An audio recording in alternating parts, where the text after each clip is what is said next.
अब आ गया है आईटेल विजन वन, नए इंडिया का नया विजन। बड़ी स्क्रीन के साथ एंटरटेनमेंट का विजन बढ़ा, ड्यूअल सिक्योरिटी फीचर्स के साथ प्राइवेसी का विजन बढ़ा, बड़ी बैटरी के साथ अनलिमिटेड पॉसिबिलिटीज का विजन बढ़ा। तो आप लोग जो सच्चाई है रखिए, हम तो बोल ही रहे हैं, हम तो बोलते ही रहेंगे। हम बिहारियों को मरता हुआ नहीं देख सकते। हमारे लिए प्राथमिकता अभी चुनाव नहीं है, हमारे लिए प्राथमिकता बिहारियों की जान बचाना है। बाढ़ से जो प्रभावित हैं और जो कोरोना से जो प्रभावित हैं, पहले उनको बेहतर जिंदगी दे हमारी सरकार, ये हम लोग की मांग है। कोरोना टेस्टिंग को लेकर नीतीश सरकार को घेर रहे ये हैं एलजेपी के राष्ट्रीय अध्यक्ष चिराग पासवान। अब चिराग ने बिहार में कम आरटीपीसीआर टेस्टिंग को लेकर नीतीश सरकार को घेरा है। उन्होंने कहा है कि बिहार में आरटीपीसीआर टेस्टिंग सिर्फ 10% हो रही है। अपने संसदीय क्षेत्र जमुई के दौरे पर निकले चिराग ने क्या कहा, आप खुद सुनिए। हमको जदयू से ना दूरी बढ़ानी है इसको लेके, ना उनके करीब आने का हमको शौक है। हमको बिहार की जो समस्या है वो माननीय मुख्यमंत्री तक रखना है। अधिकृत वो हैं, आज की तारीख में चिराग पासवान चाह के भी कुछ नहीं कर सकता। आज की तारीख में चिराग पासवान अगर चला जाएगा किसी कोरोना मरीज के, क्या कर लेंगे, कौन सी किट में लाके उनको दे दूंगा। कहीं पे भी जाके चिराग पासवान पूरी तरीके से बाध्य है। कोई अगर एक व्यक्ति इसके लिए सक्षम है, अधिकृत है, तो माननीय मुख्यमंत्री हैं।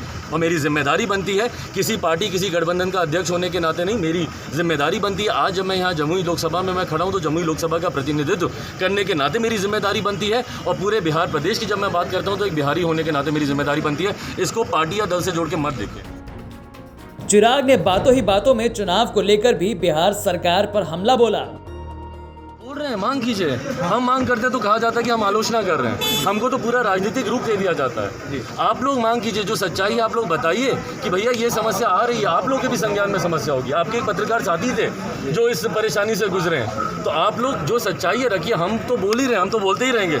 हम बिहारियों को मरता हुआ नहीं देख सकते। हमारे लिए प्राथमिकता अभी चुनाव नहीं है, हमारे लिए प्राथमिकता बिहारियों की जान बचाना है। बाढ़ से जो प्रभावित हैं और जो कोरोना से जो प्रभावित हैं, पहले उनको बेहतर जिंदगी दे हमारी सरकार, ये हम लोग की मांग है। पर आज की तारीख में अगर सरकार का पूरा ध्यान सिर्फ और सिर्फ चुनाव कराने पर रहेगा, तो ये बीमारी जिस तरीके से विस्फोटक रूप लेती जा रही है, तो आने वाले दिनों में मृत्यु के आंकड़े कितने बढ़ेंगे उसकी हम लोग कल्पना भी नहीं कर सकते। रैपिड एंटीजन और एंटीबॉडी और आरटीपीसीआर टेस्ट क्या है?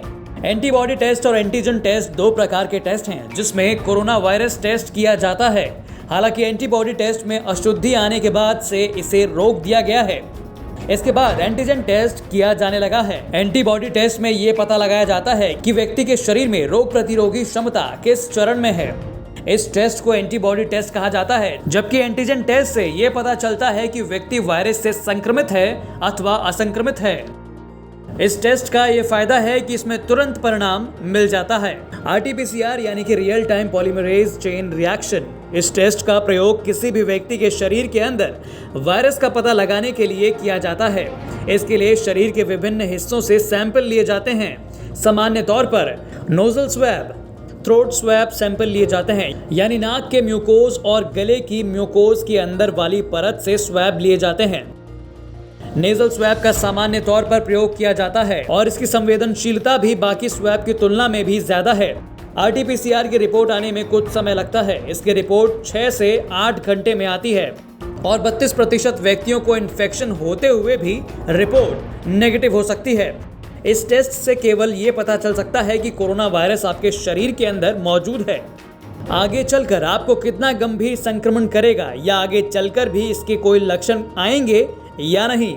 जमुई से जयप्रकाश, बिहार तक।